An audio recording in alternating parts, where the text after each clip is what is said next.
Pernahkah Anda memikirkan bagaimana matahari terbit setiap pagi tanpa Anda perintahkan? Atau bagaimana jantung Anda berdetak tanpa Anda suruh? Bahkan napas yang Anda ambil saat ini, apakah Anda benar-benar yang mengaturnya? Hidup, pada hakikatnya, bergerak dengan caranya sendiri. Ia tidak menunggu restu Anda untuk berjalan. Ia tidak bertanya apakah Anda siap. Namun, ada sesuatu di dalam diri kita, suara di kepala, bayangan dari masa lalu, dan kecemasan akan masa depan yang mengaku sebagai pengendali. Ia mengklaim peran utama dalam panggung kehidupan, seolah-olah segalanya berjalan berkat rencananya. Padahal jika diamati dengan jujur, kita hanyalah penumpang dalam kereta yang sudah melaju, bukan masinis yang mengatur arah. Pikiran adalah penafsir, bukan pencipta realitas. Ia datang belakangan, memberi makna atas apa yang telah terjadi, lalu menyebut dirinya penting. Kontrol yang kita pegang erat, sesungguhnya hanyalah tirai tipis yang menutupi ketidakberdayaan kita atas banyak hal. Kita tidak bisa mengendalikan cuaca, ucapan orang lain, bahkan reaksi emosi yang tiba-tiba muncul. Tapi kita berpura-pura bisa, karena mengakui sebaliknya terasa menakutkan. Ironisnya, di balik keinginan besar untuk mengontrol, tersimpan ketakutan akan ketidaktentuan. Maka kita menciptakan ilusi kepastian, rencana 5 tahun, target hidup, dan narasi tentang siapa kita dan kemana kita harus pergi.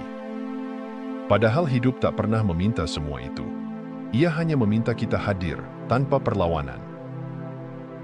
Saat Anda benar-benar menyadari bahwa Anda tidak pernah mengendalikan hidup, bukan kepasrahan yang muncul, melainkan kelegaan. Karena pada akhirnya, berpura-pura mengendalikan segalanya jauh lebih melelahkan daripada sekadar hadir dalam apa adanya. Dan dari tempat itu, keheningan baru mulai berbicara. Akhirnya kau berhenti melawan. Sekarang mari hidup benar-benar berjalan.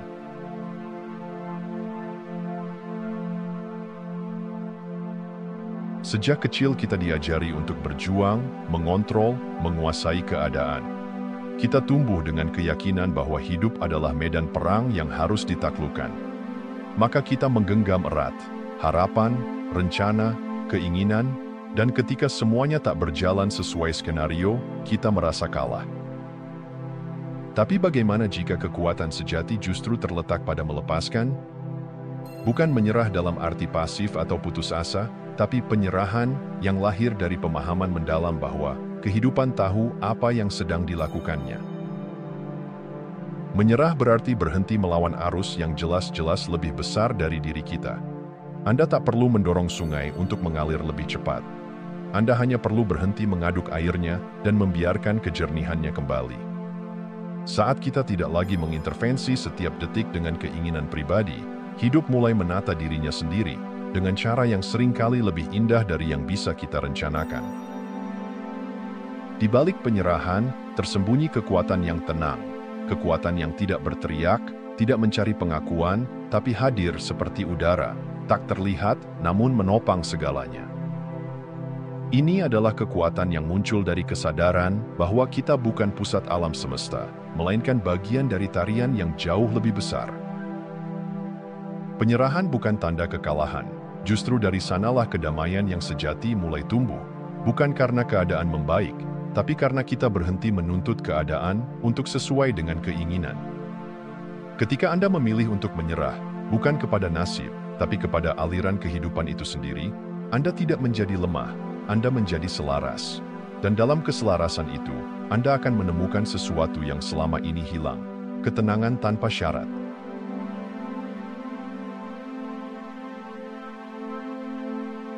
Setiap hari, tanpa kita sadari, kepala kita penuh dengan narasi. Aku harus lebih baik, aku harus sukses, aku tidak boleh gagal. Suara-suara ini terdengar begitu meyakinkan, seolah-olah mereka adalah Anda. Tapi mari berhenti sejenak, tarik napas, dan tanyakan, sebelum semua pikiran itu muncul, siapa Anda? Aku yang kita pegang erat ternyata bukan entitas sejati, melainkan kumpulan cerita. Dibentuk dari masa lalu, dari harapan orang lain, dari trauma yang tak sempat sembuh. Ia bukan siapa Anda, tapi siapa yang Anda kira harus Anda jadi. Seperti karakter dalam novel, Aku adalah tokoh fiksi yang terus menulis ulang dirinya sendiri, agar tetap merasa nyata. Namun, ada sesuatu yang lebih dalam dari itu. Sesuatu yang tidak berbicara, tidak menuntut, tapi selalu hadir. Ia menyaksikan setiap narasi, setiap kegelisahan, setiap pencapaian, tanpa ikut terlibat. Diam, hening, tidak terpengaruh. Itulah Anda yang sebenarnya. Pikiran akan terus membuat cerita, karena itulah fungsinya. Tapi Anda tidak harus mempercayai setiap cerita yang muncul. Anda bisa duduk tenang, membiarkan cerita itu lewat seperti awan di langit, tanpa merasa harus memegang atau mengusirnya. Dan di tengah semua lalu lalang itu, Anda mungkin mulai melihat bahwa kebebasan sejati bukan ditemukan saat cerita aku menjadi sempurna, tapi ketika Anda sadar bahwa Anda tidak pernah menjadi cerita itu. Anda adalah ruang tempat semua cerita muncul dan menghilang, tanpa bekas. Jadi, siapa Anda sebelum Anda menyebut diri Anda sesuatu? Temukanlah keheningan itu. Di sanalah, tanpa nama, tanpa peran, Anda benar-benar ada.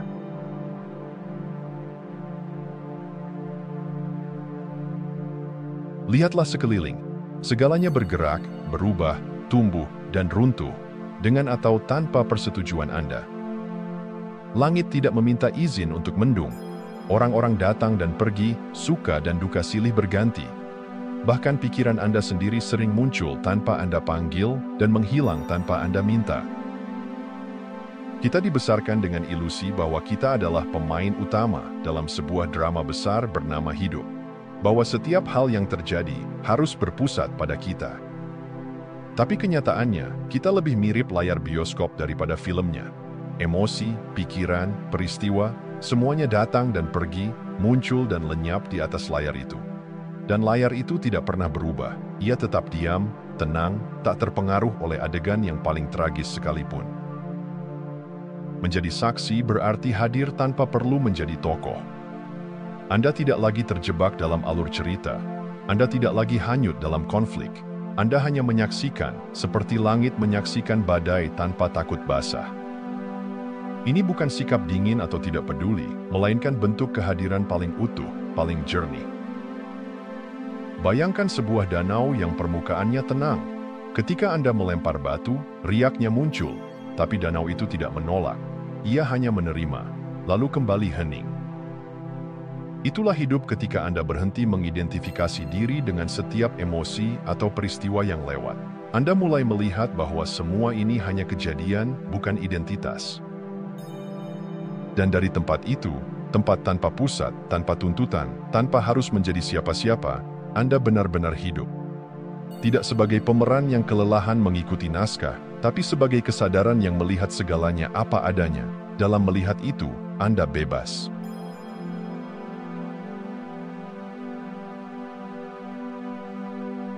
Kita terbiasa mengencangkan genggaman, mengatur langkah, menyusun rencana, mengendalikan hasil. Seolah hidup adalah mesin yang hanya berjalan jika kita menjadi operatornya. Tapi bukankah itu melelahkan? Menjaga semuanya tetap terkontrol, membuat kita kehilangan sesuatu yang jauh lebih berharga, keterhubungan dengan aliran alami kehidupan. Coba perhatikan momen-momen terbaik dalam hidup Anda, pertemuan tak terduga, ide yang muncul saat sedang diam, solusi yang datang tanpa dicari. Apakah itu hasil dari perencanaan sempurna? Atau justru muncul ketika Anda sedang tidak berusaha keras? Ketika Anda tidak menekan hidup untuk memberi jawaban, jawaban itu muncul sendiri. Seperti bunga yang mekar bukan karena dipaksa, tapi karena waktunya tiba. Berhenti mengatur bukan berarti menjadi pasif. Justru dari ruang yang tidak dipenuhi oleh obsesi akan hasil, muncul kebijaksanaan yang tak bisa dipaksakan. Keputusan datang seperti embun, diam-diam, tanpa suara, namun menyejukkan. Tindakan tidak lagi didorong oleh ketakutan atau keinginan untuk mengontrol, melainkan oleh kejelasan yang muncul dari dalam. Dan ketika hidup mulai mengalir, Anda akan merasakannya, yaitu kelegaan. Tidak ada lagi pertarungan melawan apa yang sudah terjadi. Tidak ada lagi ketegangan antara yang seharusnya dan yang sedang berlangsung. Hanya ada kehadiran yang lentur, lembut, dan terbuka. Ironisnya, saat Anda berhenti berusaha menjadi pengatur, justru di sanalah kekuatan sejati muncul, karena Anda bergerak bukan dari ego, tapi dari harmoni. Dan harmoni itu, seperti air, tahu kemana harus mengalir. Anda hanya perlu cukup diam untuk mendengarnya.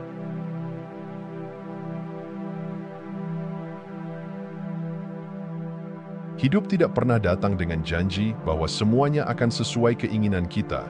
Ia bergerak dengan ritmenya sendiri, kadang lembut, kadang mengguncang. Tapi penderitaan bukan berasal dari peristiwa itu sendiri.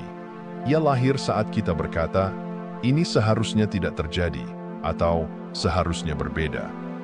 Disitulah luka muncul, bukan karena apa yang terjadi, tapi karena kita menolak untuk membiarkannya terjadi. Perhatikan, hujan tidak menyakitkan sampai Anda marah karena basah. Kesepian tidak menghancurkan sampai Anda menolak untuk duduk bersamanya. Kegagalan tidak memalukan sampai Anda menyebutnya aib. Reaksi kitalah yang mengubah apa yang netral menjadi beban. Kita sering menunggu dunia berubah agar bisa merasa damai. Kita pikir, kalau saja semuanya sesuai rencana, barulah aku bisa tenang. Tapi itu seperti menunggu laut tenang sebelum berani berlayar. Padahal, kedamaian sejati tidak datang setelah semuanya baik-baik saja. Ia muncul ketika kita berhenti berperang dengan apa yang sedang berlangsung. Bayangkan menonton film yang menyentuh hati. Anda tidak ingin mengedit skripnya, Anda hanya ingin merasakan setiap adegannya. Begitu pula hidup, ia tidak butuh Anda sebagai penulis ulang, hanya sebagai penonton yang hadir sepenuh hati. Saat Anda berhenti menolak adegan yang tidak Anda sukai, Anda mulai menikmati keseluruhan cerita. Menerima bukan berarti menyetujui segalanya, tapi itu adalah pengakuan jujur.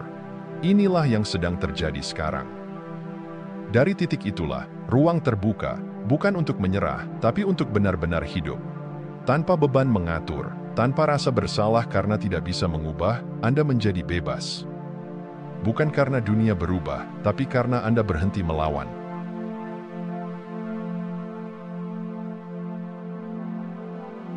Kita hidup dalam dunia yang bising, tidak hanya dari luar, tapi juga dari dalam.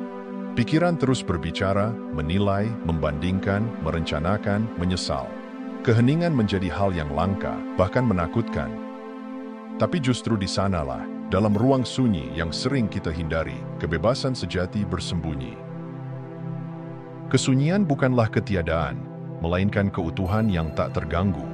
Ia tidak butuh argumen, tidak mengejar penjelasan. Di dalamnya tidak ada lagi aku harus, aku belum, atau aku takut. Yang ada hanyalah kehadiran murni, satu tarikan napas, satu detik yang utuh, satu ruang tanpa tuntutan. Penyerahan diri sejati tidak dimulai dengan usaha keras untuk berhenti berpikir. Itu justru muncul saat Anda membiarkan pikiran datang dan pergi, tanpa menahan, tanpa mengusir. Seperti awan yang melintas di langit luas, ada, tapi tidak mengganggu langit itu sendiri. Kesadaran Anda adalah langit itu. Semakin Anda duduk dalam keheningan, semakin Anda sadar bahwa Anda bukan isi pikiran Anda. Anda bukan kekhawatiran Anda bukan luka yang belum sembuh. Anda adalah yang menyaksikan semuanya, diam, tanpa motif, tanpa agenda. Dan ketika keterikatan mulai memudar, lahirlah ruang batin yang lapang. Di ruang itu, tidak ada kebutuhan untuk selalu tahu arah. Tidak ada dorongan untuk membuktikan diri. Yang tersisa hanyalah kebebasan. Bukan kebebasan untuk melakukan apapun, tapi kebebasan dari keharusan menjadi sesuatu. Kesunyian bukan tempat pelarian, ia adalah rumah. Dan setiap kali Anda kembali ke sana, Anda sedang pulang, bukan ke dunia luar, tapi ke diri yang sejati.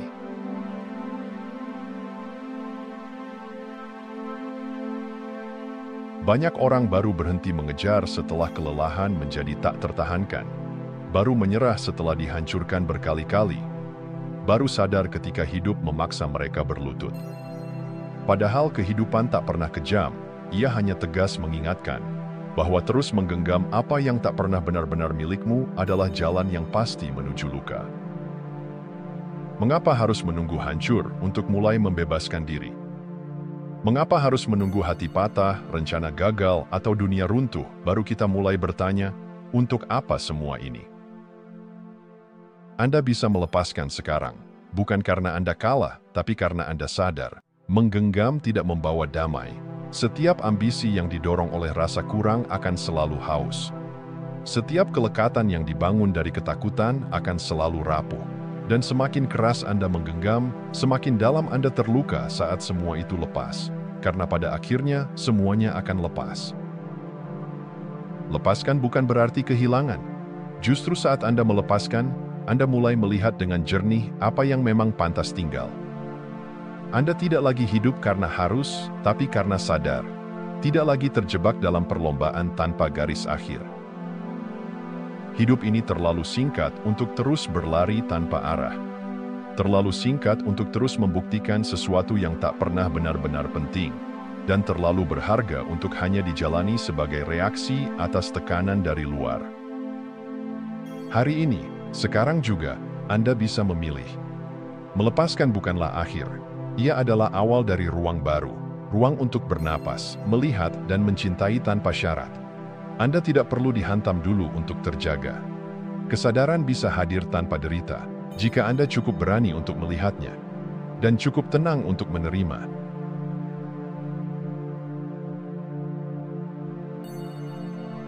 Di balik setiap pikiran yang muncul, ada satu pertanyaan yang sering terlupakan. Siapa yang menyadari pikiran ini? Pertanyaan itu tampak sederhana, namun memiliki kekuatan untuk meruntuhkan seluruh ilusi yang selama ini Anda sebut sebagai diri. Kita hidup dengan asumsi bahwa aku adalah pikiran, perasaan, ingatan, dan keinginan. Tapi semuanya berubah-ubah. Hari ini Anda bahagia, besok Anda kecewa. Hari ini Anda merasa percaya diri, lusa Anda ragu. Jika aku adalah semua itu, mengapa ia begitu tak tetap? Maka pertanyaan itu muncul kembali. Siapa yang menyadari semua perubahan ini? Ketika Anda mulai bertanya dengan sungguh-sungguh, bukan sekadar menjawab dengan konsep, maka perhatian Anda mulai berbalik arah, dari luar menuju dalam. Dan di dalam sana, tak ada jawaban berupa kata, hanya keheningan, kesadaran murni, ruang luas yang menyaksikan segalanya tanpa penilaian. Anda mulai melihat bahwa Anda bukan tokoh utama dalam drama kehidupan, tapi layar kosong tempat seluruh drama diproyeksikan. Anda bukan suara-suara di kepala, melainkan yang mendengarkan suara-suara itu. Anda bukan pencari, Anda adalah tempat pencarian itu berakhir. Pertanyaan, siapa aku? Bukan untuk dijawab, tapi untuk ditinggali. Biarkan ia membawa Anda melampaui pikiran, masuk ke ruang di mana tidak ada yang perlu diperbaiki, tidak ada yang kurang, tidak ada yang harus dicapai. Disitulah kebenaran tinggal, bukan sebagai konsep, tapi sebagai pengalaman langsung akan keberadaan. Dan ketika Anda melihatnya, meski hanya sekejap, Anda tahu, apapun yang datang dan pergi, bukanlah Anda. Anda adalah yang tetap, diam, hadir, dan tak tersentuh oleh waktu. Di sanalah kebebasan sejati bersemayam.